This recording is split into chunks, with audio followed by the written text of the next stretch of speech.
और चेहरे पर वो प्रसन्नता आपके आना चाहिए कि कल मेरा एकादशी का व्रत है, आज दशमी है, कल एकादशी का व्रत है, तो कल मेरी जब एकादशी का व्रत रहेगा तो मेरा ना जाने कितना कितना पाप, कितना असत्य, कितना झूठ, कितना प्रपंच वो समाप्त हो जाएगा। इसमें मुझे प्रसन्नता हो, इसमें मुझे आनंदता हो।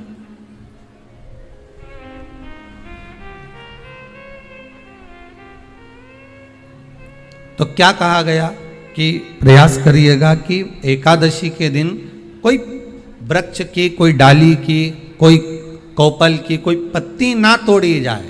क्यों? तो कहा अगर उस पत्ती को हम तोड़ देते हैं, वृक्ष की पत्ती को या क्यारे में लगी हुई कोई डाली की पत्ती को हम तोड़ देते हैं तो एकादशी का पुण्य फल प्राप्त नहीं होता, एकादशी का कोई फल हमारे खाते में नहीं जाता, पुण्य फल प्राप्त। अब फिर भले तुम चाहे तुमने मोरदन खाया हो, चाहे तुमने फिर चिप्स खाई हो, चाहे तुमने फिर व्रत का कितना ही सामान खा गए हो और तुमने सोचा कि आज मेरी एकादशी है, तो फिर उसका कोई फल प्राप्त नहीं, उसका कोई सुख प्राप्त नहीं आपको, फिर उसका कोई आनंद प्राप्त नहीं आपको, फिर उसमें कोई आनंद की अनुभूति आपको नहीं मिल रही है।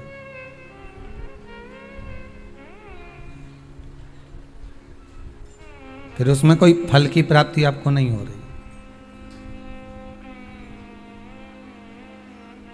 आस्था चैनल के माध्यम से जितने भी एकादशी करने वाले हैं और चतुर्थी का व्रत करने वाले हैं, बहुत ध्यान से आज की कथा सुनना कि एकादशी का आपसे आपके बच्चे पूछेंगे, मम्मी हम भगवान विष्णु का दर्शन करते हैं, हम राम जी का दर्शन करते हैं, हम कृष्ण भगवान का दर्शन करते हैं, हम भवानी माता का दर्शन करते हैं, हम शंकर जी का दर्शन करते हैं, हम सारे देवी देवताओं का दर्शन करते हैं, पर ये एकादशी माता तो कभी नजर ही नहीं आती। पूछेंगे कि नहीं पूछेंगे कि तुम जिस एकादशी का व्रत करते हो इनका जन्म कहां से हुआ, कहां जन्मी थी? एकादशी की जन्म स्थली कहां है? भाई भगवान कृष्ण की जन्मस्थली तो मथुरा है, श्री राम जी महाराज की जन्मस्थली बोल दो जम के अयोध्या है।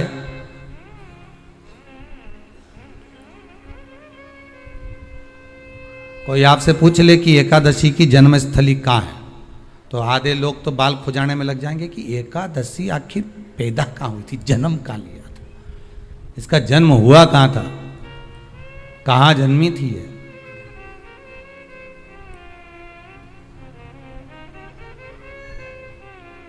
इसका जन्म स्थल है कहाँ? और अगर मान लो जन्म स्थल एकादशी का है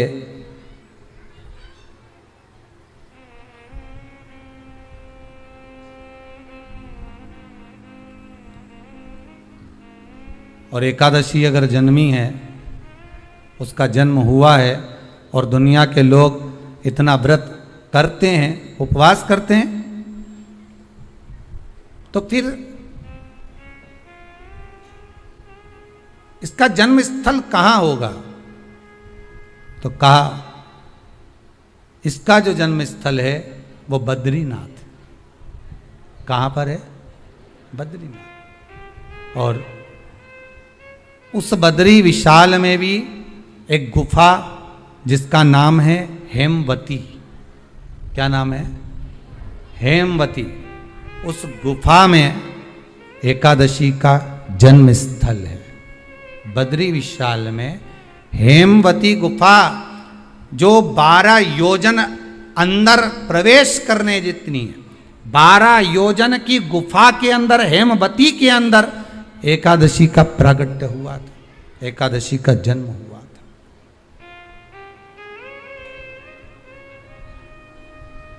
अब तो बता सकते हो ना कि कोई पूछे कि राम जी का जन्म अयोध्या में हुआ, भगवान कृष्ण का जन्म मथुरा में हुआ, और कोई पूछ ले आपका जन्म कहाँ हुआ था, अपन कह सकते ना सीहोर में हुआ हमारा।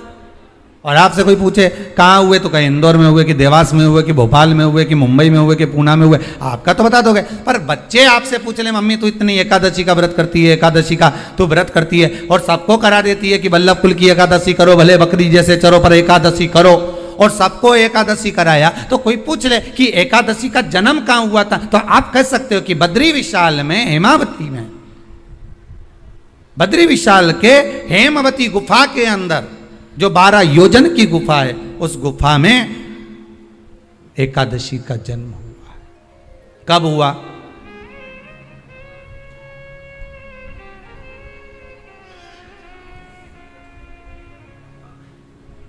जन्म होने का कारण, राम जी के जन्म होने का कारण था रावण का संहार। भगवान कृष्ण के जन्म होने का कारण था कंस का संहार। नरसिंह भगवान के जन्म होने का कारण, प्रकट होने का कारण था हिरण्यकशिपु का संहार। वराह भगवान के प्रकट होने का कारण था कि पृथ्वी को जल पर लाकर ठहराना, हिरण्याक्ष का संहार।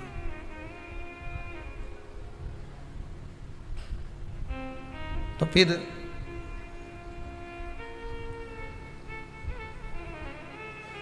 इसके जन्म का कारण क्या है? तो कहा इसके जन्म का केवल एक कारण है। सतयुग में, अब एक और बात का बहुत ध्यान दीजिएगा महाराज, सतयुग एक बार नहीं हुआ कि तुम सोचो कि सतयुग के बाद में द्वापर, त्रेता आ गया, त्रेता के बाद द्वापर आ गया, द्वापर के बाद कलयुग आ। एक सतयुग नहीं है, एक त्रेता नहीं है, एक द्वापर नहीं है। ना जाने कितने कितने सतयुग निकल गए, ना जाने कितने कितने द्वापर, त्रेता, कलयुग, ना जाने कितने निकल गए।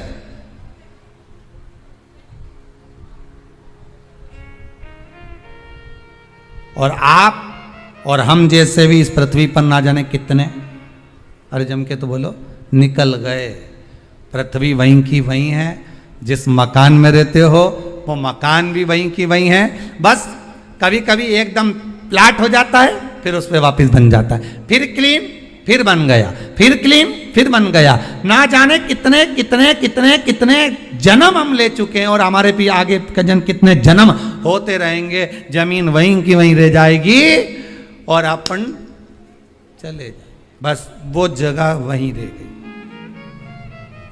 जो पहले परदादा जी की थी, दादाजी को मिल गई, दादाजी की थी, पिताजी को मिल गई, पिताजी की थी, उनके बेटे को मिल गई, उनके बेटे से उनको बेटों को मिल गई। मिलते मिलते मिलते मिलते कब वो जमीन भी बिक गई समय की अवस्था में, फिर दूसरे की हो गई। और हम सोच कर रह गए कि ये हमारा है, हम इसके लिए लड़ाई करें, झगड़ा करें। हम केवल इस जमीन के लिए, जरा सी प्रॉपर्टी के लिए अदालत में खड़े, अपना समय बर्बाद कर दिए, और जो पाना था वो छोड़ दिया।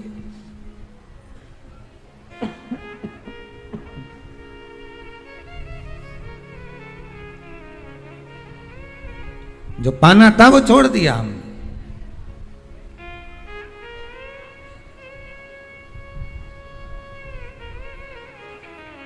असली रजिस्ट्री तो ये शिव महापुराण की कथा है, जिसमें बैठकर आप 3 घंटा भगवान की भक्ति को जो धारण कर रहे हो, 3 घंटा जो भगवान की कथा को आप श्रवण कर रहे हो, 3 घंटा जो भगवान की भक्ति में आप डूबे हुए हो, 3 घंटा जो भगवत स्मरण में आप लगे हुए हो, बस यही असली रजिस्ट्री है, यही वहाँ काम आने वाली है। इसके सिवाय कुछ काम नहीं आएगा। धन दौलत माल खजाना सब पड़ा की पड़ा रह जाना,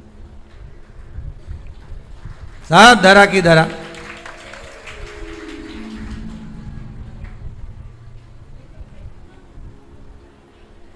रह गया। वो एक लाइन आप लोग स्मरण करते होंगे, सज धज के जिस दिन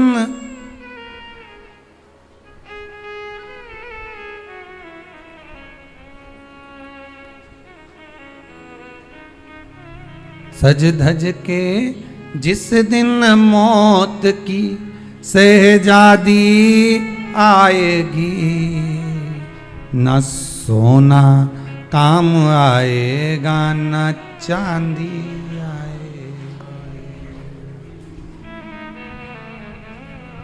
अलमारी में धरा की धरा रह जाएगा,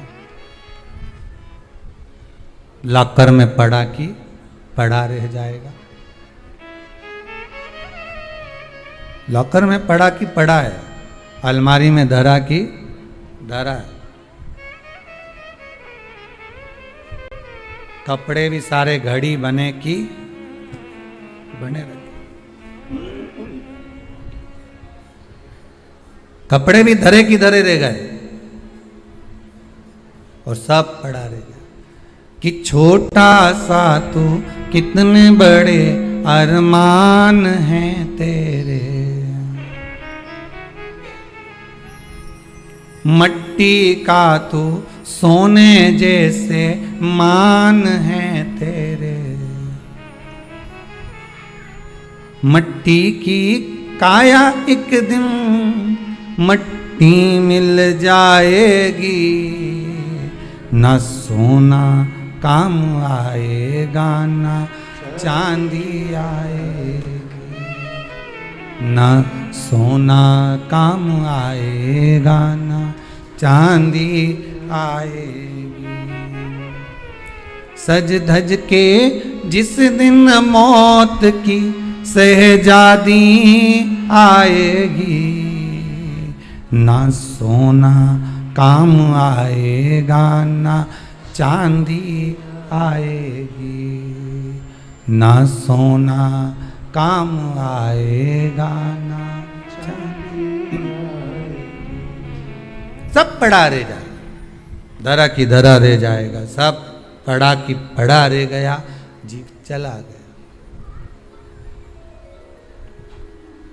झगड़ा करा, लड़ाई करी, विवाद करा, खूब झगड़े पर मिला क्या? इतनी सी जमीन है, इतनी।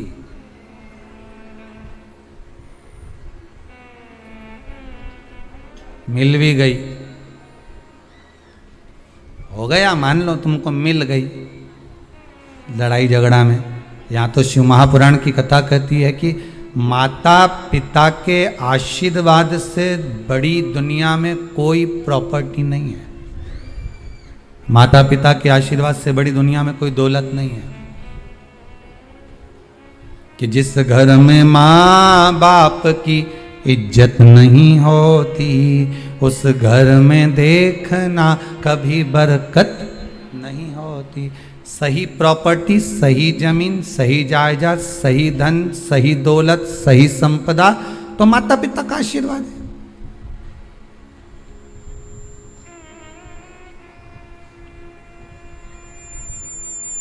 सही दौलत तो वही है, सही जायदाद तो वही है।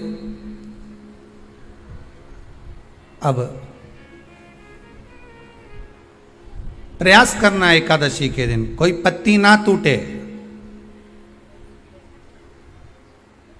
अगर आपको तुलसी के दल की भी जरूरत है तो आप दूसरे से कह सकते हो कि मुझे तुलसी का दल ला दे।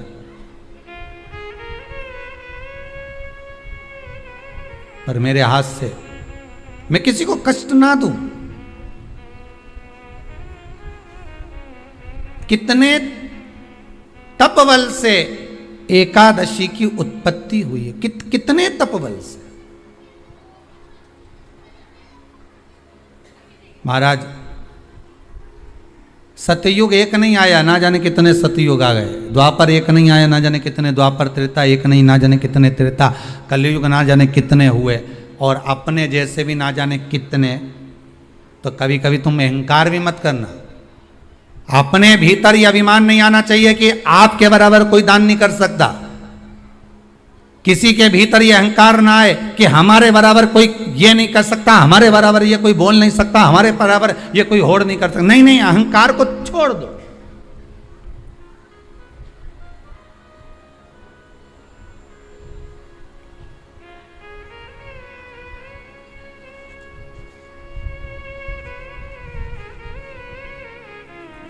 इस भारत की भूमि पर, इस भारत माता की गोद में अगर वीर भी जन्मे तो ढेर वीर जन्मे। कोई एक नहीं, कोई एक सोचे कि मेरे बराबर कोई और नहीं कर सकता। नहीं नहीं, ना जाने कितने। इस भारत माता की गोद में अगर दानी भी जन्मे तो ना जाने कितने। कोई ये ना सोचे कि मेरे बराबर कोई दान नहीं कर सकता। इस भारत माता की गोद में सुंदर भी जन्मे तो इतने।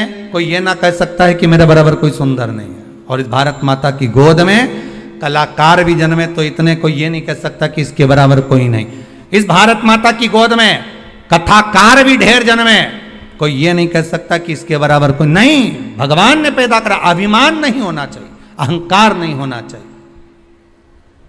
ना जाने कितने हों।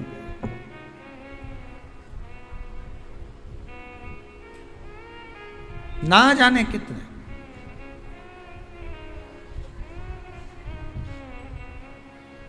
बस हो सकता है सतयुग, त्रेता, द्वापर, कलयुग भी जो अनेक हुए हैं तो हम भी अनेक होंगे, हम भी ना जाने कितने होंगे। सतयुग की कथा है। सतयुग में एक नाड़जंग नाम का एक असुर हुआ। देखिए, एकादशी के जन्म की कथा शायद आपने जिंदगी में कभी सुनी ना सुनी जीवन में, पर इस जीवन में मनुष्य की देह प्राप्त कर कर अगर आप शंकर की शिव महापुराण की कथा सुन रहे हो तो एक एक संवाद को अपने जीवन में उतार कर रखना, जिससे कई माताएं कहती है गुरुजी पहले हम ये चीज नहीं जानते थे पर आपसे श्रवण कर कर ही तो कुछ मिलेगा। आने वाली पीढ़ी को हमको ज्ञान देना है। सियोर वाला महाराज तो 3 घंटा 2 बजे से 5 बजे तक आस्था चैनल पर, फेसबुक पर, यूट्यूब पर कथा बाज देगा। इसके बाद जवाबदारी आपकी है। कथा सुनने के बाद जवाबदारी आपकी है कि आपके बच्चों को शाम को भोजन कराते समय, आप रात्रि को अपनी बहन से बात करते समय, आप रात्रि को अपने रिश्तेदारों से बात करते समय उनसे भी प्रश्न कर सकते हो। क्यों आज तूने कथा सुनी थी? आज अपने एकादशी के जन्म की कथा सुनी कि एकादशी कब पैदा हुई, एकादशी का जन्म कब हुआ, कौन सी जगह पर जन्मी थी। अपने को मालूम था कि राम जी कहाँ जन्मे, अपने को मालूम था भगवान कृष्ण कहाँ जन्मे, अपने को मालूम था नरसिंह भगवान कहाँ जन्मे, पर अपने को एकादशी का जन्म कहाँ हुआ ये नहीं मालूम था। आप अपनी बहन से, अपने रिश्तेदारों से बात कर सकते हो। 3 घंटे की कथा तो आप यहां श्रवण कर लेते हो आस्था चैनल के माध्यम से, फेसबुक और यूट्यूब के माध्यम से। इसके बाद की जवाबदारी आपकी है कि इस कथा का प्रसाद आप किस किस को दे रहे हो। आप कथा का फोन लगाकर किस किस को बोल रहे हो कि 2 बजे से 5 बजे तक कथा आ रही है, सुनो। व्रत शिव महापुराण की कथा है। व्रत उपवास जो अभी तक करते आए हैं उसी को सुन रहे हैं कि अब कैसे करना चाहिए। करते तो आए पर उसको करना कैसे। कहां जन्म ले लिया तो कहा महाराज बद्रीनाथ। कब जन्मी एकादशी? एकादशी का जन्म कब हुआ तो कहा एक नाड़ाजंग नाम का सुर था, राक्षस, जिसके पुत्र का नाम था मुर। क्या नाम है? मुर। मुरदैत्य। ये मुरदैत्य इतना विशाल काय था, इतना विशाल काय था, रहने वाला चंद्रावती नगर का था। कौन से नगर में रह रहा था? चंद्रावती नगर। बड़ा विशाल काय।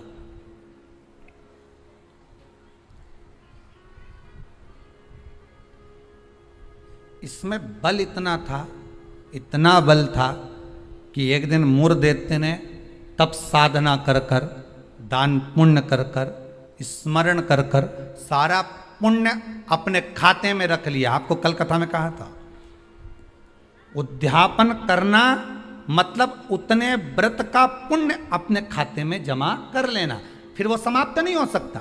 उस पर सील ठप्पा लग गया मतलब ये प्रॉपर्टी तुम्हारी हो गई।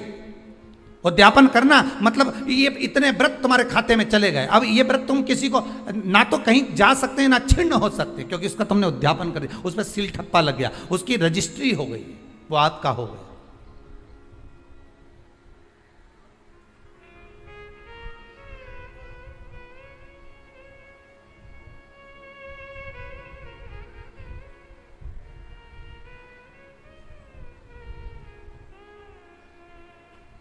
अब मुरदैत्य बड़ा बड़ा उपद्री था, बड़ा उपद्री, इतना उपद्री, पर साथ में वो दान भी बहुत करता था, साथ में वो पुण्य भी बहुत करता था, सत्कर्म बहुत करता था। अब पर ये सब कुछ करने के साथ में वो पाप भी बहुत करता था।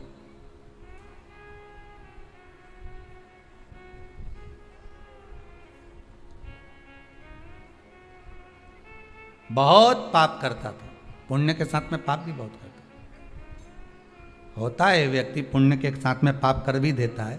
शंकर जी के मंदिर में लोटा भर के पानी चढ़ाने गया और मन में विचार कर कर गया, बताओ अपने आप को कैसी इत्र आ रही है। दूसरे को देख के अपन तुरंत उसी समय पे पाप कर दिया।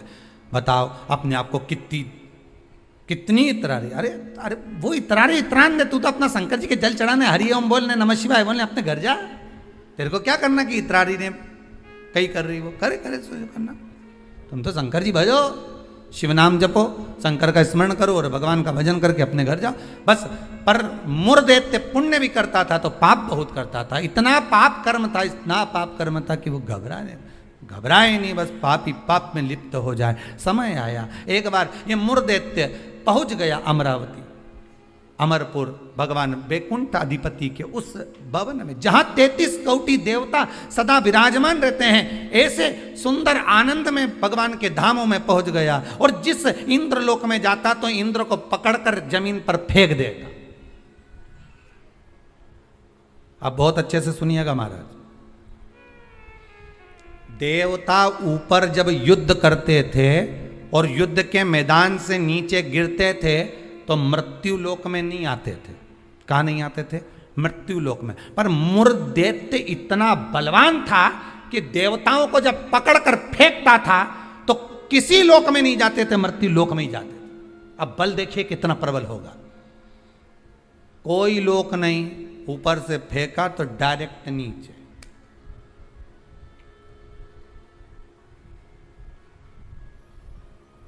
सीधे नीचे।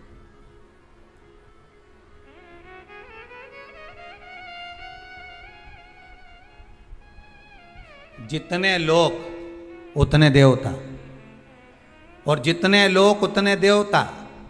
अब इसने सोचा इतने सारे देवताओं को अलग अलग गिराने कब तक जाऊंगा, तो इसने क्या करा, आज चढ़ गया सारे लोकों पर और लोकों पे चढ़कर जो नृत्य करना प्रारंभ करा, जम जम के नाचना, तो सारे लोक हिलने लगे और जितने उसमें 33 कोटि देवता रह रहे थे सब मृत्यु लोक में गिर गए। अब सारे लोक में किसका राज्य हो गया? जम के बोलिए जरा, उस मुर दैत्य का। सारे लोग खाली, मुर दैत्य का राज्य। सारे देवता इकट्ठे होकर शंकर भगवान के पास में गए, क्योंकि मृत्यु लोक में आ गए तो मृत्यु लोक में कहां जाएंगे। आपको पहले भी कथा में कहा, मृत्यु लोक में जन्म हुआ है आपका। आप पृथ्वी पर जन्मे हो और मृत्यु लोक में जन्म लेने के बाद अगर आप मन में सोचो कि हम शंकर की आराधना क्यों कर रहे हैं, अरे मृत्यु लोक में जन्म लेने के बाद शंकर की आराधना ही मूल है, शिव की आराधना ही जरूरी है।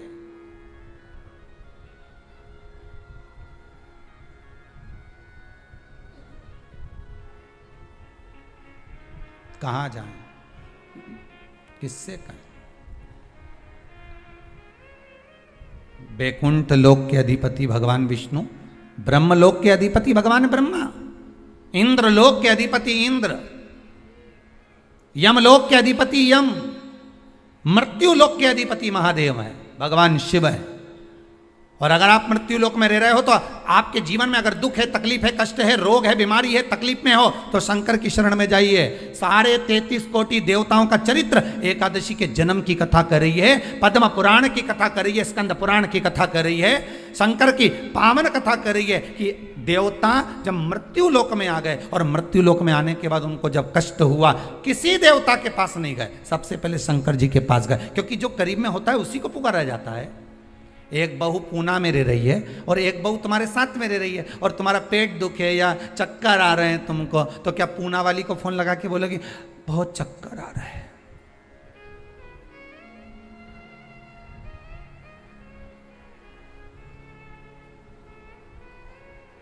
पूना वाली आएगी? अरे बोलो जम के तो बोलो। मुंबई वाली आएगी? भाई इंदौर वाली जो जहां रह रही है वो नहीं आएगी। और जो जिससे कहना था उससे तो कहा नहीं, जो पास में रह रही है जरा सी देर में आवाज लगा देती, दरवाजा भड़क देती, घंटी बजा देती, चिल्ला कर बोल देती, फोन कर देती, आवाज लगा देती और कह देती बेटा जल्दी आप बहू दौड़ कर आ, दौड़ कर आ, दौड़ कर आ।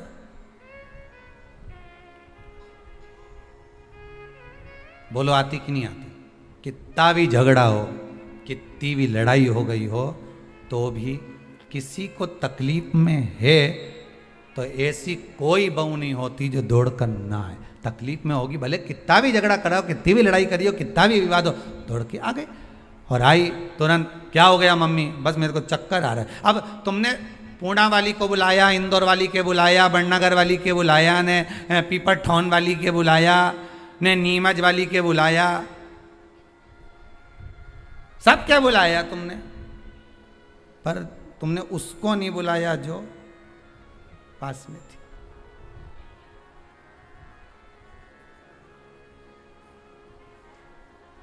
जो नजदीक में थे। मृत्यु लोक में जब देवता नीचे गिर गए तो इनके नजदीक में कौन थे? भगवान शंकर। जब शंकर भगवान नजदीक में थे तो सारे देवता शिव जी के पास दौड़ कर गए, भोलेनाथ जी के पास दौड़ कर जाकर हर हर महादेव, हर हर महादेव, हर हर महादेव। जैसे ही हर हर महादेव बोला, शंकर भगवान के नेत्र खुल गए। शिव जी ने पूछा कैसे आना हुआ ये तो बताओ। कहा महाराज जी ये वो मुर दैत्य ने हम सबको नीचे पटक दिया। अच्छा तो फिर क्या चाहते हो? बस उस मुर दैत्य का संहार कर दो। शंकर भगवान बोले मुर दैत्य का संहार मैं करूंगा?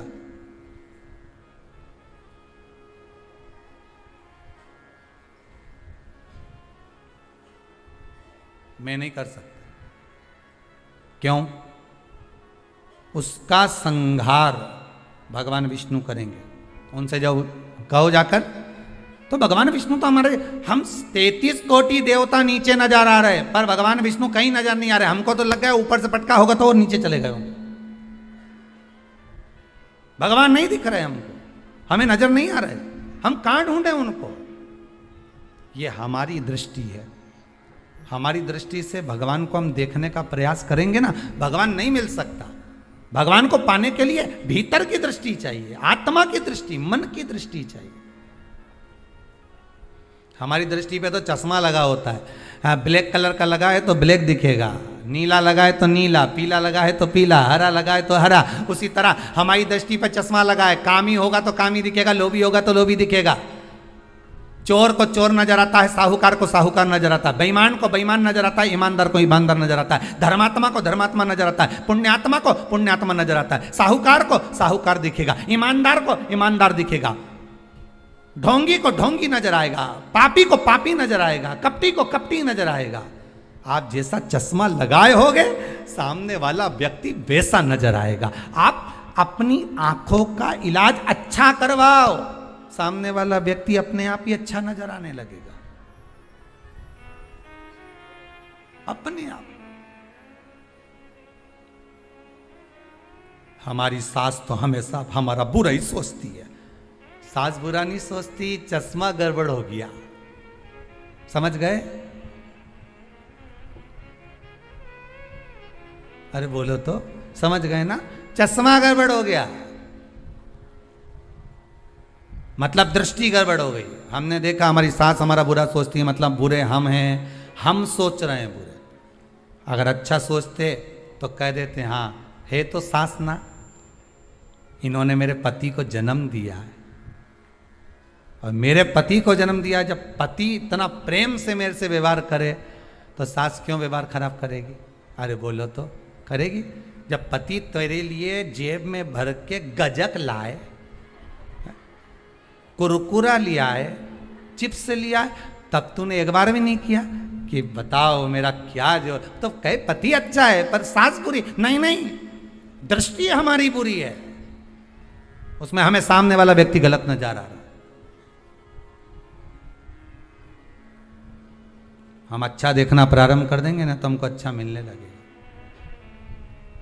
बुरा जो देखन में चला और बुरा न मिलया कोई, कौन मिला फिर बुरा? ये मन।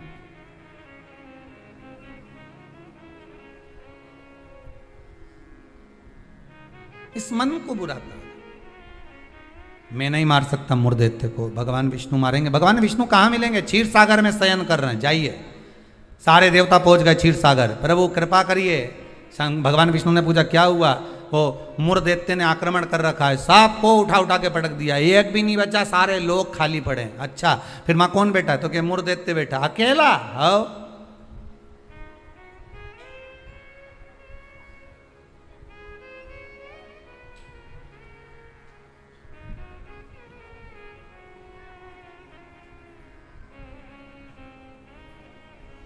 अकेला बैठा है। हाँ, भगवान विष्णु बोले आप चिंता मत करो, चलो चलो हमारे साथ। चंद्रावती नगर पर सारे 33 कोटि देवता आक्रमण कर दो। शंकर भगवान तो मुस्कुराने लगे। एक मुर दैत्य के लिए 33 कोटि देवता अपना अपना लोक छोड़कर आ रहे हैं युद्ध करने के लिए। विचार करिएगा जरा। एक व्यक्ति की हस्ती मिटाने में, एक व्यक्ति की हस्ती मिटाने में ना जाने कितने लग जाते हैं नीचे गिराने में, ना जाने कितने।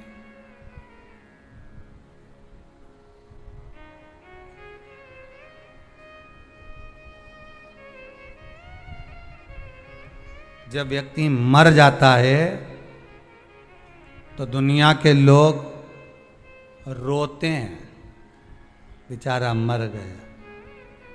और जो मर गया उसको वापिस जिंदा कर दे भगवान तो फिर खो जाते हैं, फिर उठ गया, वापिस उठ गया। फिर ना जाने कितना मेहनत करेगा, कितना कमाएगा, ना जाने कितनी बिल्डिंग बना लेगा, ना जाने कितना धन जोड़ लेगा। खो गए, मरा तो रो गए। संसार का नियम है। एक व्यक्ति की मुर दैत्य की मात्र हस्ती को मिटाने के लिए सारे आ गए, पर 33 कोटि देवता 15 मिनट नहीं लगे मुर दैत्य को। 15 मिनट में मुर दैत्य ने सारे देवताओं को हिला दिया, भाग गए। सारे 33 कोटि देवता भाग गए। तब भगवान विष्णु अकेले युद्ध के मैदान में थे, अकेले युद्ध के मैदान। और अकेले भगवान विष्णु जब युद्ध के मैदान में युद्ध प्रारंभ करा, भगवान ने उठाया सुदर्शन चक्र और भगवान ने उठाकर सुदर्शन चक्र को फेंका। मुर दैत्य के जितने जितने असुर थे, जितने राक्षस थे, सबका संहार करने के लिए फेंका। फेंक तो दिया, सारे जितने असुर थे वो मर भी गए, पर मुर दैत्य इतना प्रबल था कि उसने एक फूंक मारी, सबको जीवित कर दिया। भगवान विष्णु आश्चर्य में पड़ गए, गजब गजब। ये एकादशी के जन्म की कथा है।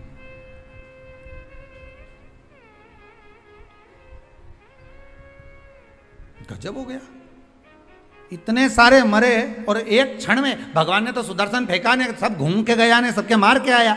उनके तो 1 घंटा, आधा घंटा, 15 मिनट, 10 मिनट, 5 मिनट लगे होंगे। इसने तो एक फूंक मारी, जो यहां से चालू करा, हैप्पी बर्थडे टू यू, एक फूंक में ही सब निपटा दिया। ले, सब जाग गया, सब।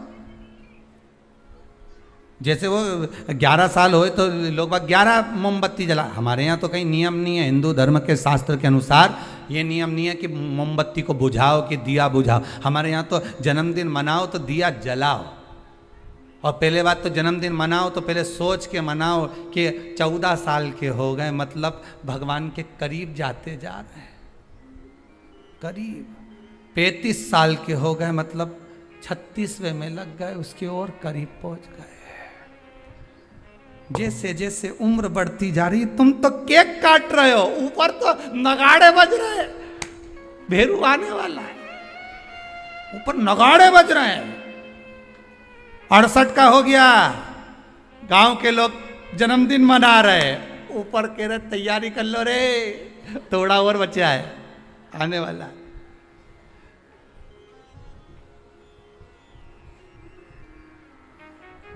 कई लोग पूछते हैं तो गुरुजी क्या हम जन्मदिन नहीं मनाए? हमने कहा मनाओ। तो आप तो ऐसा बोलते हो। हमने कहा जन्मदिन मनाना मतलब हम तो समझ जाते हैं कि ये जन्मदिन इसलिए मना रहे हो क्योंकि तुम्हें खुशी है भगवान के पास जाने की, इसलिए मना रहे हो कि अब हम भगवान के और करीब हो गए, हम और करीब हो गए, हम और करीब हो गए। अरे जन्मदिन आता जाए तो विचार करते जाओ कितने साल निकल गए। ना राम नाम लीनो ओ तूने भरी जवानी में, तो डूब के मर जा रे चुल्लू भर पानी में। अरे काहे जन्मदिन मनाओ तो विचार करिए कि हमारा जन्मदिन हम क्यों मना रहे हैं, किस लिए मना रहे हैं, कहां जा रहा है, हमारा समय निकले चले जा रहा है। ना राम गाए, ना कृष्ण गाए, ना शंकर का स्मरण करा, यूं ही गवा दिया। और बच्चा कुचा था तो जन्मदिन आदि रात को मेन रोड पे गाड़ी को खड़ा करके बोनट पे केक रख के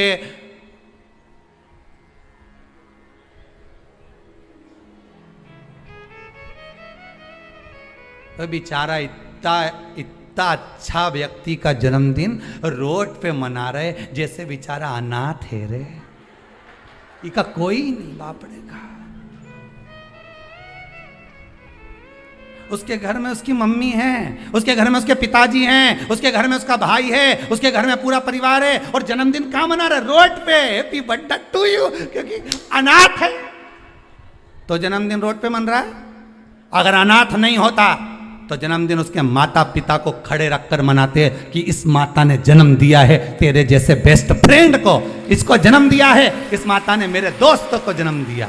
खुश होते कि माता पिता ने जन्म दिया। सबसे पहले जन्मदिन पर अगर पूजन करना है तो माता पिता के गले में माला पहनाओ कि इनने तुम्हें जन्म दिया है, तुम्हारे जैसा व्यक्ति इसने पैदा किया है, तुम्हारे जैसे जीव को इसने जन्म दिया है। तुम्हें जो दोस्त मिला, तुम्हें जो फ्रेंड मिला, जो तुम्हें, समझ गए, भेरू के भेरवी ने भेरवी के भेरू मिल गया। तो जिसने जन्मदिन की खुशी उनके सामने मना।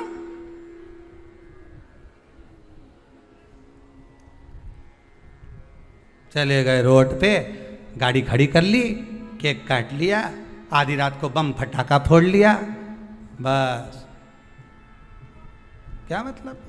वो अनाथ नहीं है, वो अनाथ नहीं है। उसके सिर पर उसके माता पिता का हाथ।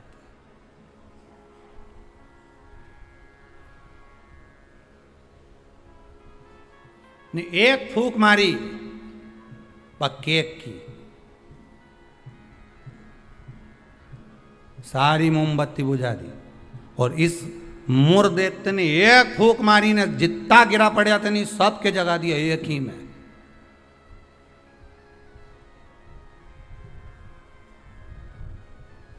मेरे को तो लगे वो कहीं कहीं का बाबा जोगी और नहीं हो, नहीं जिसके यहाँ झाड़ा लगवाने लोग जाए, एक फूंक मार दो उठी क्या। तो ये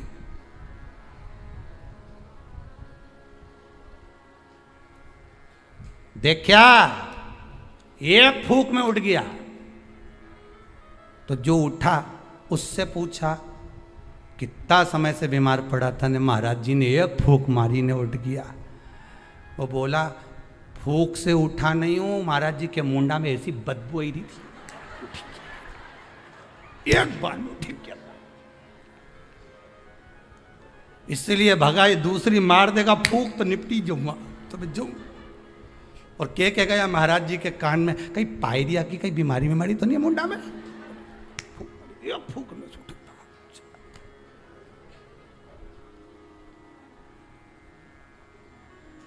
अब अभी महाराज जी ने उसको मारी थी, अब महाराज जी खुद के मार के देखो,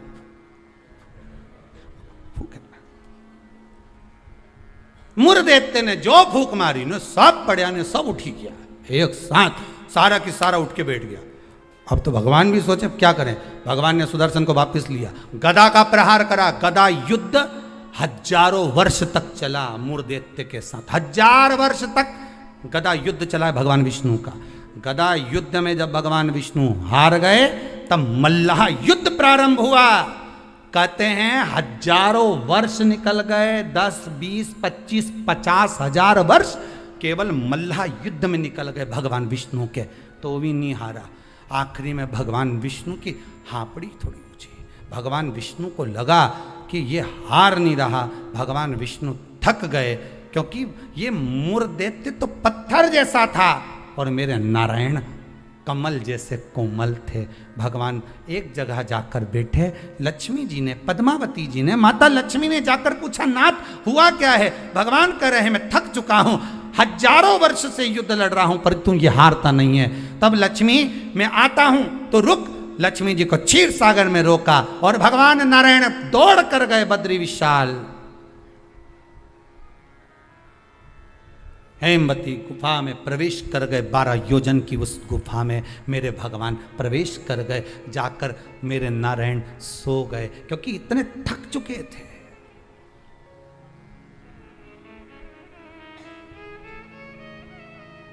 इतने थक गए थे। और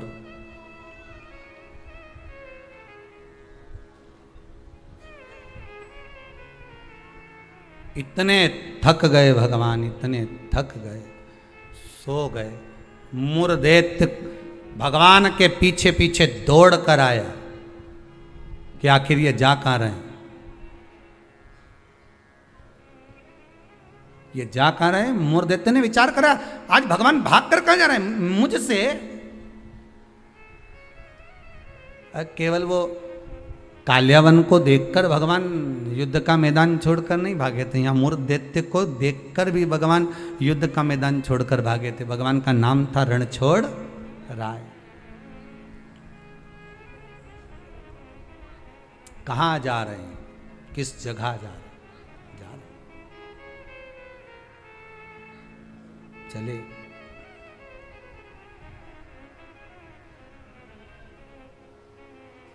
गुफा में मुरदैत्य ढूंढते ढूंढते उस हेमवती गुफा के अंदर प्रवेश करने लगा।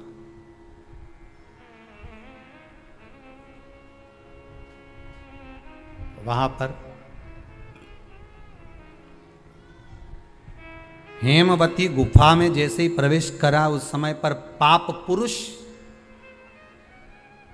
कौन सा पुरुष है, पाप व्यक्ति का जो पाप होता है, जब वो पुण्य वाली जगह पर जाता है, सत्कर्म वाली जगह पर जाता है, तो उसका जो पाप पुरुष है, उसका जो पाप है, वो उसके सामने आकर खड़ा हो जाता है। बहुत ध्यान देना, क्यों कहते हैं कि मंदिर जाओ, क्यों कहते हैं तीर्थ जाओ, क्यों कहते हैं सत्संग में जाओ, क्यों कहते हैं कथा स्मरण में बैठ जाओ, क्यों कहते हैं? हमारा जो पाप है वो हमसे, जैसे ही हम तीर्थ गए, जैसे ही हम भजन में गए, जैसे ही हम कथा में गए, जैसे ही हम कीर्तन में गए, जैसे ही हम स्मरण में गए, जैसे ही भगवान की भक्ति में हम पहुंचे, हमारा पाप जो हमारे सम्मुख में था, हमारे साथ में था, वो पाप हमसे दूर हो जाता है। और मुरदैत्य के सामने वही पाप पुरुष आकर खड़ा हो गया। अंदर प्रवेश कर रहे थे मुरदैत्य, पाप पुरुष ने रोक दिया, कहां जा रहे हो तुम? तुम्हें मालूम नहीं तुम कहां प्रवेश कर रहे हो? तुम्हें ज्ञात नहीं है क्या? ज्ञात है। मैं भगवान विष्णु को ढूंढने जा रहा हूं, उनके साथ मेरा युद्ध हो रहा था। अच्छा, मैं भगवान विष्णु को ढूंढने जा रहा हूं क्योंकि उनके साथ मेरा युद्ध हो रहा था। पाप पुरुष ने रोक दिया, अंदर नहीं जा सकते क्योंकि अंदर पुण्य है, आप रुको वहीं पर। रोक दिया। जब मुरदैत्य ने पाप पुरुष को हटाया और अंदर प्रवेश करने लगा, 11 दिन तक, एकादशी दिन तक, 11 दिन तक पाप पुरुष और मुरदैत्य दोनों की बात संवाद हुई है।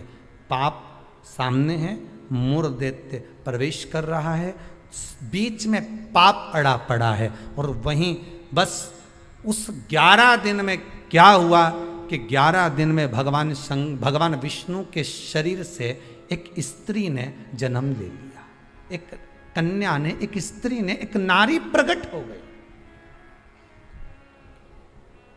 नारी प्रकट है। मार्गशीर्ष मास कृष्ण पक्ष एकादशी के जन्मदिन की तारीख बता रहा है। जैसे भादो कृष्ण अष्टमी, किसका जन्म है? भगवान कृष्ण का। चैत्र की नवमी, बोलते जाओ, राम जी का। कोई आपसे पूछे कि एकादशी का जन्म कब हुआ था? मार्गशीर्ष मास की सुंदर कृष्ण पक्ष की एकादशी के दिन, जब 11वां दिन था भगवान को सोते हुए, तब भगवान के शरीर से एक कन्या ने, एक स्त्री ने जन्म लिया।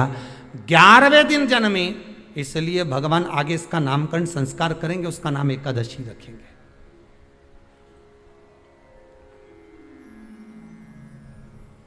इसी को कहते उत्पत्ति एकादशी, उत्पन्ना एकादशी। प्रकट हो गए। आप पुरुष ने देखा कि कोई कन्या आ रही, बड़ी सुंदर है, बड़ी सरल, बड़ी अच्छी दिख रही है। और पाप पुरुष ने देखा इतनी सुंदर कन्या, इतना सुंदर उसका स्वरूप।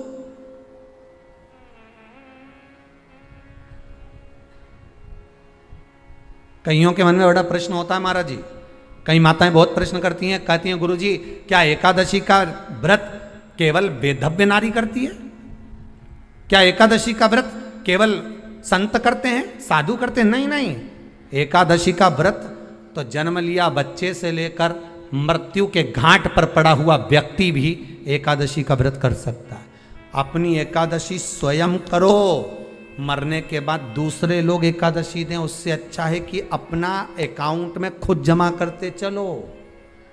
तो बुरे वक्त में थोड़ा बहुत कहीं ना कहीं अपने का यमदूत आ गया, यमराज आ गया और उसने कहा लाओ एकादशी दो। अब तुम तो इंतजार में बैठी कि अभी 12वां तो होने दो। तो क्या 12वां के कहीं करेगी? तो क्या 12वां के हमारा छोरा उन्हें एकादशी देगा?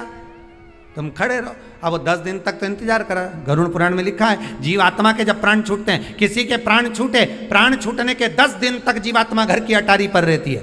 अब 10 दिन के बाद तो जाएगी। अब तुम तो कह रही अभी रुक जाओ रे, अभी कहाँ जा रहे हो? अभी एकादशी मेरे को मिलेगी, महाराज छोरा देगा, बहू देगी, बड़ी बहू देगी, छोरा देगा, पोता देगा, पोती देगी, नाती देगा, पंती देगा। और पंडित जी जब बैठे संकल्प दिलाया, बोलो तुम्हारे दादाजी के कितनी एकादशी दोगा? तो क्या हमने 5 दी, कोई क्या हम 14 दी, कोई क्या हम 10 दी, कोई क्या हम 3 दी, कोई क्या हम 2 दे दिए। तो कहीं दादाजी कहीं भिखारी था? ये दादाजी की कथा नहीं, अपनी कथा। अपन क्या भिखारी है जो दूसरे की एकादशी लेकर जाएंगे?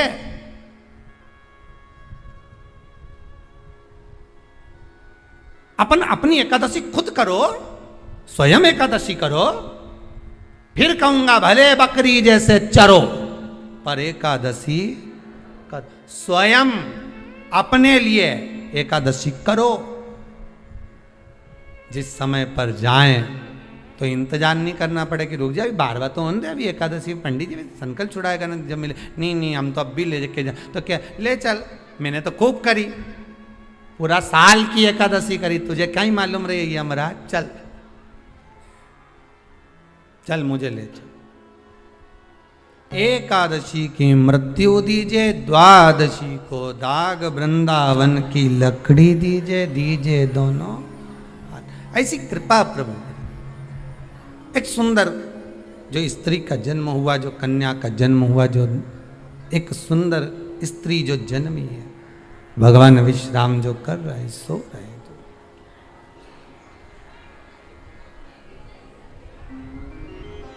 प्रकट हो गई।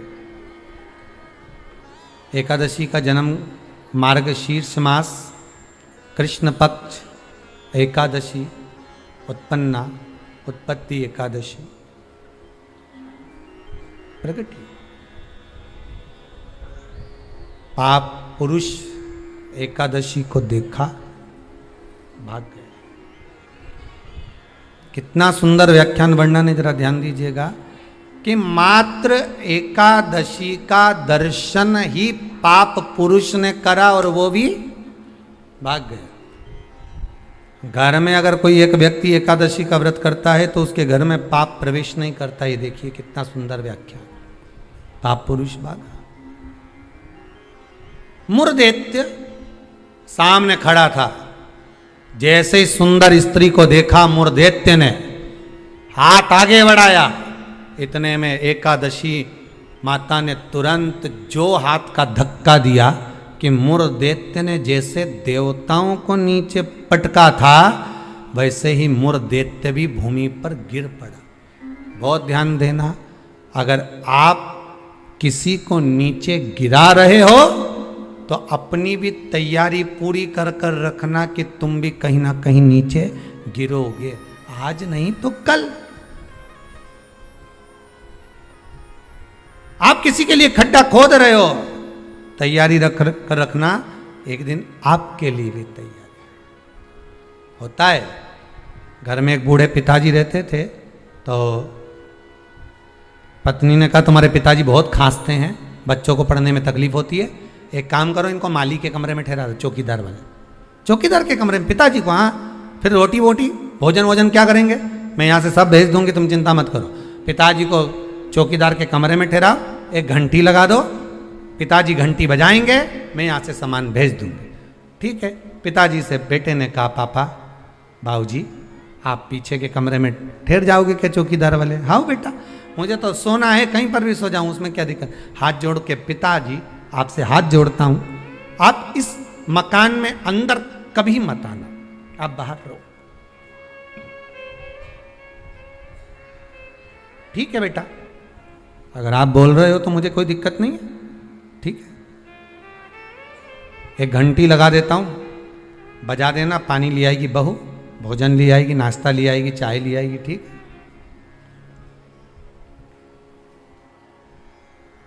घंटी लगा दी, पिताजी घंटी बजाते, बहू सामान भेज देती। एक दिन पिताजी ने घंटी नहीं बजाई, बेटे ने कसम दी थी अंदर मत आना मकान। बेटा शाम को आया, पत्नी से पूछा क्यों, पिताजी को चाय भोजन नाश्ता वगैरह दिया? पिताजी ने घंटी नहीं बजाई, हो सकता उनके पास रखा होगा। बेटा शाम के समय पिता के कक्ष में जाकर देखता है, पिता पलंग से जमीन पर पड़े हुए थे। पूछा, जल का छींटा दिया, बेहोशी में पिता थे, उठे, क्या हो गया पिताजी? पिताजी बोले, प्यास लगी। पानी नहीं पिया क्या आपने? भोजन नहीं किया? नहीं, मैंने खूब घंटी बजाई पर कोई सामान लेकर नहीं आया।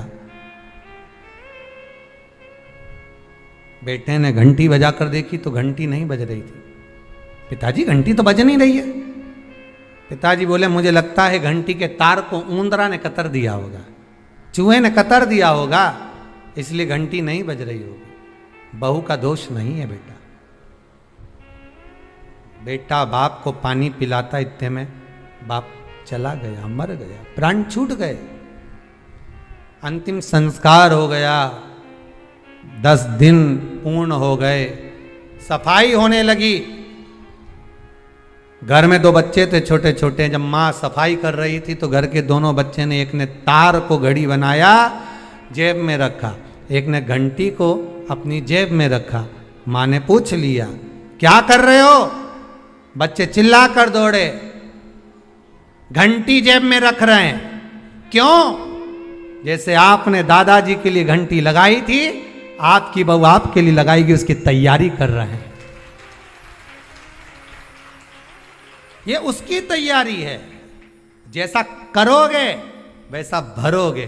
किसी के ऊपर उंगली उठाओगे, ये बाकी की उंगलियां आपकी साइड जाएगी, एक दिन आप पर भी उंगली उठाई जाएगी।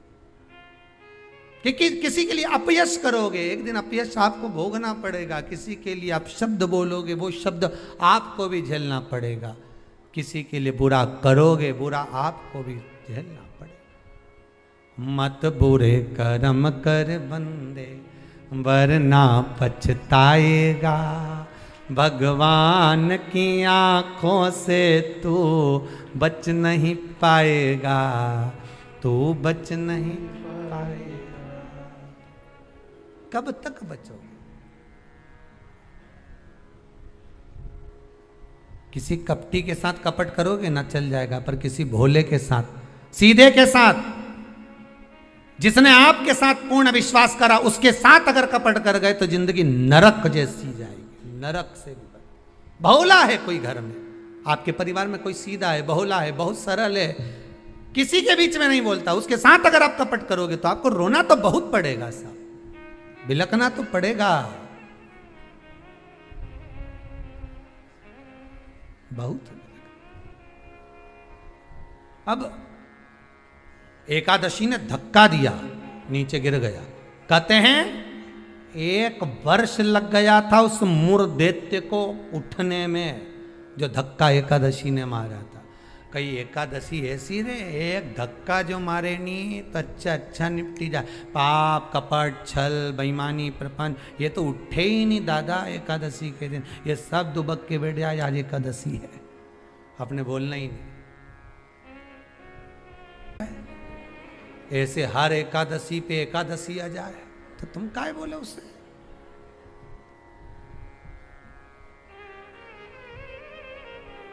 और फिर वो आंखों दिखाए जम के, समझ लेना एकादशी माता आज गुस्से में है। तो क्यों बोलने जाओ तुम उसको? जो धक्का दिया उठा ही नहीं, उठा फिर आया झगड़ा करने के लिए। एकादशी ने जो पछाड़ा, कहते हैं सिर के इतने टुकड़े हो गए थे कि बीनना भी मुश्किल थे, मुर्दे के प्राण छूट गए। पाप पुरुष सामने आकर खड़ा हो गया। फिर आया एकादशी ने तो केवल अपने केश का एक भाग हवा में उड़ाया, इतने में तो पाप पुरुष भागा, भगवान के पास जाकर उठाया। उठो उठो प्रभु, बहुत देर सो लिए, उठ जाओ जरा जल्दी उठ जाओ। भगवान बोले तू कौन है? मैं पाप पुरुष, पाप हूं मैं, तो तूने मुझे क्यों जगाया? ये एकादशी तो मुझे परेशान करके रखी है। घर घर में लोग एकादशी करे और मुझे प्रवेश नहीं करने दे। अब तुम बताओ क्या करूं? भगवान ने कहा चिंता मत कर, अन्न के अंदर जाकर बैठ जा। एकादशी के दिन जो अन्न खाएगा बस पाप पुरुष उसी में प्रवेश कर जाएगा।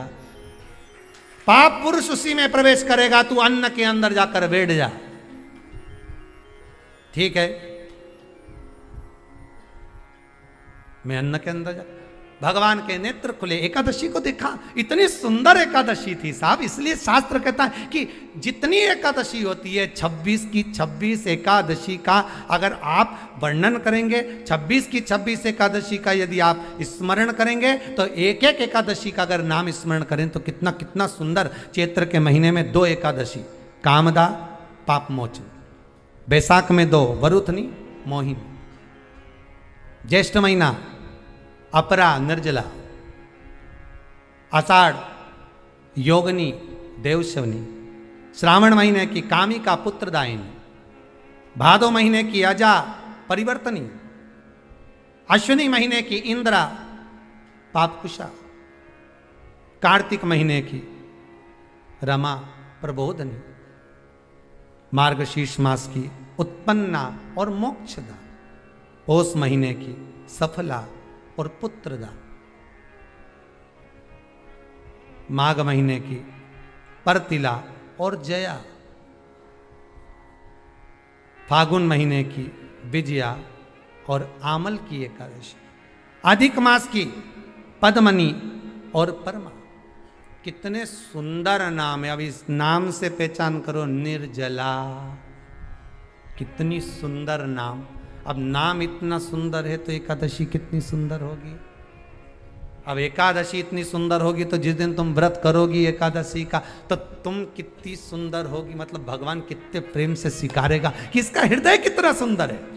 ऊपर की सुंदरता मत देखो साहब, व्रत करने से भीतर की सुंदरता। आप पहले कथा में कहा कि क्रीम की चमक 15 दिन रहती है, अच्छे कर्म की चमक जिंदगी भर रहती है। कर्म की चमक देखना है हमें, क्रीम की नहीं।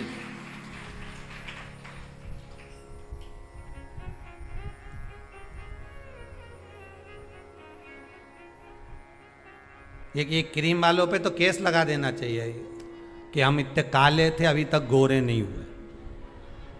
50,000 रुपए की पूरी क्रीम पोत ली, जैसे कि जैसे ही है। 50,000 तुम लगाओ, 1 लाख वापिस लिया। हमने 50,000 की क्रीम लगाई, तुमने लिखा था उसमें एकदम सुंदर हो जाओगे, गोरे हो जाओगे। और टीवी पे तो फोटो ऐसा दिखाओ, 1 मिनट में बस यूं ही लगाए नहीं गोरी हो जाए। और हम तो पूरी सालों लगाते लगाते हो गए, अभी तक जैसा कि जैसा, ये जैसा कि जैसे ही रिया, कहीं अंतर ही नहीं आया। तो बताओ, तुम बताओ गोरा कब होंगे? तो क्रीम वाले भी कह देंगे रे हमने तो शिव पुराण सुनी थी, बाहर की चमक से हमें कोई मतलब नहीं। हमने तो शिव पुराण में सुना था कि भीतर की चमक चाहिए। क्या करे बाहर की चमक का? ये चमक ये दमक फुल्ल बन में महक, सब कुछ सरकार तुम ऐसे है। अभी बाहर की चमक का करोगे क्या? दो तरह का पार्लर होता है, ब्यूटी पार्लर दो तरह का। एक आपके घर के बाहर भी होगा, जहाँ जहाँ आप रहते हो ना, जिस जिस शहर में रहते हो, जो कथा सुन रहे हो टीवी पे, आस्था पर या मोबाइल पे सुन रहे हो, जिस मोहल्ले में कॉलोनी में रहते हो, वहाँ लिखा रहता होगा ब्यूटी पार्लर। अब उस पार्लर में और एक पार्लर ये भी है शिव पुराण का, बस अंतर इतना है, उस पार्लर में लड़की का श्रृंगार होता है, बाहर का श्रृंगार होता है जिससे पति रीत जाता है, और इस शिव महापुराण के पार्लर में आत्मा का श्रृंगार होता है जिससे महादेव रीत जाता है। पार्लर यह भी है, पार्लर वो भी है, वो बाहर का है, ये भीतर का है, इसमें आत्मा का श्रृंगार होगा। अब आज तुम लोग जब कथा सुन के उठो ना और कहीं जाओ और कोई तुमसे पूछे कहाँ गई थी, दिखी नहीं, तो कहना पार्लर में बैठी थी। तो क्या बता, 90 साल की 80 साल की और पार्लर में बैठी? हाँ, बस अंतर एक ही है उस पार्लर में, उस पार्लर में। जो वो बाहर वाला पार्लर होता है ना, तो वो ऐसी ककड़ी धर के बिठा दे, एक जैसे पोत के, और यहाँ कुछ नहीं धर के बिठाए। इस पार्लर में जो बैठे हो ना शिव महापुराण के, इसमें कुछ धरने की जरूरत नहीं है। यहाँ तो मन परमात्मा के चरणों में धर दो, बस इतना चाहिए। और भगवान जो श्रृंगार करेगा उसके आगे दुनिया का कोई श्रृंगार नहीं हो सकता, सब ठीक है। परमात्मा के श्रृंगार के आगे कोई श्रृंगार नहीं हो सकता। तेरी रचना इतनी सुंदर तो कितना सुंदर, जरा विचार करिए, कितना सुंदर। रचा है सृष्टि को जिस प्रभु ने, वही ये सृष्टि चला रहे। जो वृक्ष हमने लगाया पहले, जो पेड़ हमने लगाया पहले, उसी का फल अब हम पा रहे हैं। रचा है सृष्टि को जिस प्रभु ने, वही ये सृष्टि चला रहे हैं। रचा है सृष्टि को जिस प्रभु ने, वही ये सृष्टि चला रहे हैं। जो पेड़ हमने लगाया पहले अच्छे कर्म का, उसी का फल अब जो बोया था वो अब आम का पेड़ बड़ा हो गया, तुम बढ़िया तोड़ तोड़ के खाओ, मना नहीं, पर लगाया था तो खा रहे हो है? और जिसने बमूल का लगाया तो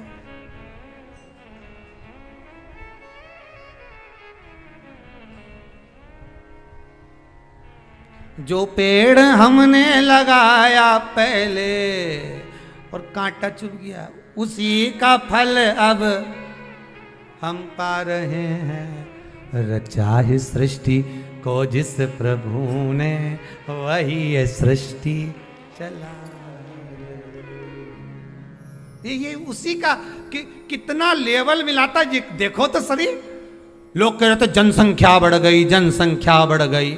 भगवान ने कहा चिंता मत करो, 2 लहर में सब बराबर, काहे का टेंशन लेते हो। और अभी तो तीसरी की तैयारी चल रही है, तुम्हारा क्या विचार है रे? जितने कथा सुन रहे हो टीवी पर, विचार है आएगी? क्यों नहीं आएगी? क्योंकि शंकर जी की कथा लगातार चल रही है, नॉन स्टॉप, तो वो भी रुकी हुई है। भगवान भी इंतजार में बैठा है।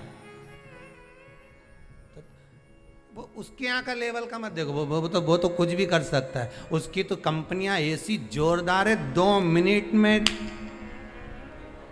साफ, उसका कोई भरोसा नहीं दादा वो। और चिंता मत करना बिल्कुल भी, अगर कहीं तकलीफ आ भी जाए नहीं तो कह देना तो मुझे जाने नहीं है कहीं। शिव पुराण सुनी है पूरी 1 साल की, एक नहीं छोड़ी। महाराज बापड़ा बाज बाज के थकी गया, पर मेरा कान नहीं थकिया। पलंग पे सोच सोच पर एक नहीं छोड़ी हो। ए यमराज से कहते ना, हमारे पल्ले तो पड़ना मत ही, बिल्कुल। बगल में रही नहीं बिमला भाई, वो एक दिन की नहीं सुनी। मारी बत्तल की उके ले जा, मारे छोड़ी जा। यमराज से भी कहते ना, नीट जाऊं जा। कथा सुनी मैंने, कहा जाऊंगे।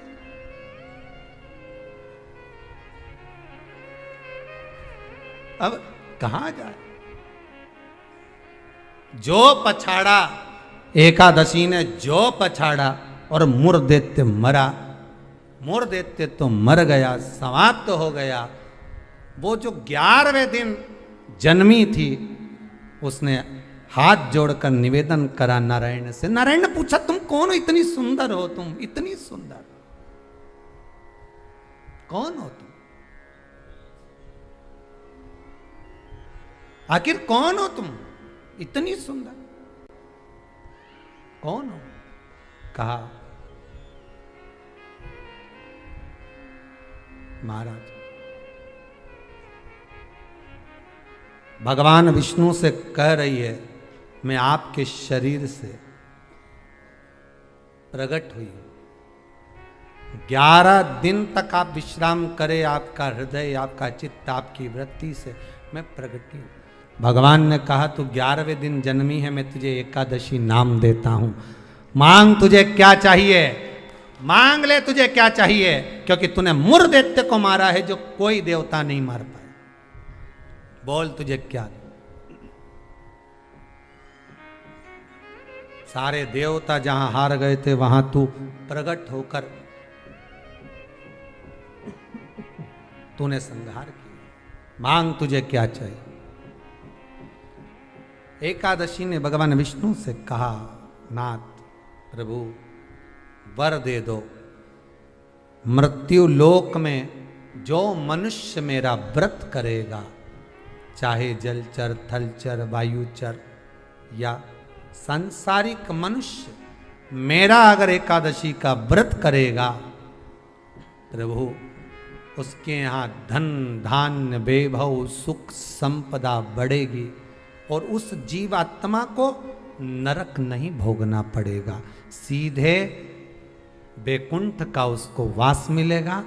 जब जीव आत्मा को लेकर चला जाएगा, यम के दूत जब बंदी बनाकर ले जा रहे होंगे उस जीवात्मा को, जिसके प्राण छूटे होंगे, यम के दूत जब बंदी बनाकर ले जा रहे होंगे, तब मुझे वर दो कि मैं इसका हाथ पकड़कर बेतरनी से पार उतार कर सारे नरकों से निकालती हुई आपके धाम में लेकर आऊं।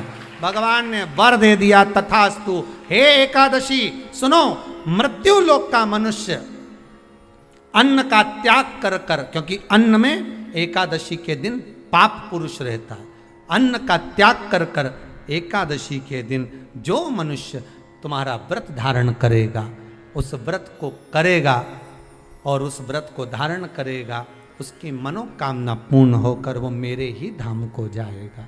ये तो हुआ एकादशी के जन्म की कथा। तो अब तुमसे कोई पूछे तो बता देना, एकादशी का जन्म कहाँ हुआ था, एकादशी का जन्म किस गुफा में हुआ था, एकादशी का जन्म कौन से महीने में हुआ था, एकादशी का जन्म कौन सी एकादशी को हुआ था। ये सब वर्णन आज की कथा में अपन ने श्रवण करा। एकादशी का बहुत सारा चरित्र रह गया है। एकादशी के 18 नियम है। कितने नियम है? 18। उसमें से 2 नियम बताए थे आपको पत्ती टूटने तक का। कितने रहेगा भैया? 16 नियम कल की कथा में लेंगे। चतुर्थी की कथा भी रह गई, वो भी कल की कथा में लेकर आगे प्रवेश करेंगे। आज की कथा को यहीं विराम की ओर लेते हैं। बड़े भाव से, आनंद से, बहुत सुंदर व्रत शिव महापुराण की कथा चल रही है। आपके जीवन को सार्थक करे। सबको प्रसाद के रूप में बांटो, घर घर फोन कर दो, सारे घरों में फोन लगा दो, मैसेज कर दो या कथा की लिंक भेज दो। कि यह कथा आ रही है व्रत शिव महापुराण की, सुने बिगर मत रहना। मालूम पड़ेगा कि हम इतने साल से एकादशी कर रहे हैं, उसका जन्म कब हुआ है, क्यों आई वो, किसको मारा उसने, क्या कारण था कि अन्न नहीं खाते। ये सारा चरित्र सुनते सुनते कल कथा में और प्रवेश करेंगे। 16 नियम रह गए हैं, 18 में से 2 वर्णन करें, 16 नियमों को और आगे सुनेंगे और उसको सुनते हुए चतुर्थी के व्रत का क्या विधान है उसमें प्रवेश करेंगे कि चतुर्थी के व्रत में जो आखा दाना रखा जाता है उसका महत्व क्या होता है, चतुर्थी के व्रत में जो कलश में पानी भरा जाता है उसका महत्व क्या होता है, चतुर्थी के व्रत में क्यों चूरमा बनाया जाता है उसका नियम क्या होता है। तो उसका सारा व्याख्यान कल की कथा में लेंगे। आज की कथा को यहाँ विराम देते हैं। हर हर महादेव, हर हर महादेव।